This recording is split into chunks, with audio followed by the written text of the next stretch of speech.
আমি যেহেতু গ্রামে থাকি, গ্রামের সিচুয়েশন আমি বুঝি। একের পর এক গ্রামের মানুষ, আশেপাশের মানুষ মানে আমার বাবা-মাকে মানে যা বলা যায় আরকি, ছেলের পড়াশোনা করেছে। গ্রামের একটা মানে প্রচলিত ব্যাপার হচ্ছে যে, ছেলে যদি শিক্ষিত হয় তার একটা সরকারি চাকরি লাগবে এবং সেটার জন্যে আমি যখন ইন্টারমিডিয়েট শেষ করি আমাকে পাঠানো হয়েছে পুলিশ লাইনে। আমাকে, আমার ফ্রেন্ডরে। আমি মুক্তিযোদ্ধার কোঠাধারী ছিলাম। আমার নানা মুক্তিযোদ্ধা এবং আমার ফ্রেন্ডও মুক্তিযোদ্ধা। কোঠা ছিল ওরও। ২ জনে একসাথেই দাঁড়াইছি লাইনে। দাঁড়ানোর পরে আমার ছোট আন্টি আমারে ফোন দেয় যে, "জীবন শুরু করবা এটা দিয়ে?" কিছু টাকা এখানে দেওয়া লাগতো আরকি। বড় একটা অ্যামাউন্ট। ফ্যামিলি সেটার জন্য রাজি। প্রয়োজনে কিডনি বিক্রি করে দিব, তাও সরকারি চাকরি হোক। তো গরু-টরু সব বিক্রি করার সমস্যা নেই, চাকরি হোক তোমার।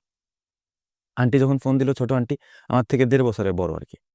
ফোন দিয়ে বলল যে, "সাইফুল, এটা করবা তুমি? টাকা ঘুষ-টুস দিয়ে চাকরি নিবা?" তখন আমি ওখান থেকে পালায় চলে আসি।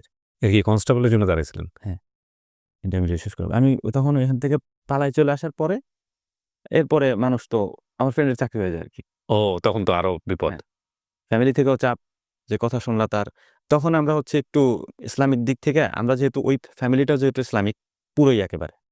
এরপর হচ্ছে যে আরো বেশি মানে আমরা হয়ে যাই মানে আমাদের পরিবারের টুকটাক যার মধ্যে যা সমস্যা ছিল, কিছু, কিছু জিনিসের জন্যে আমরা পুরাই চেঞ্জ হয়ে যাই আরকি। একেবারে ইসলামিক মাইন্ডেরই হয়ে যায় সবাই। তো তারাও বলতে শুরু করল যে তখন যে আল্লাহ এক ব্যবস্থা করে দিবে।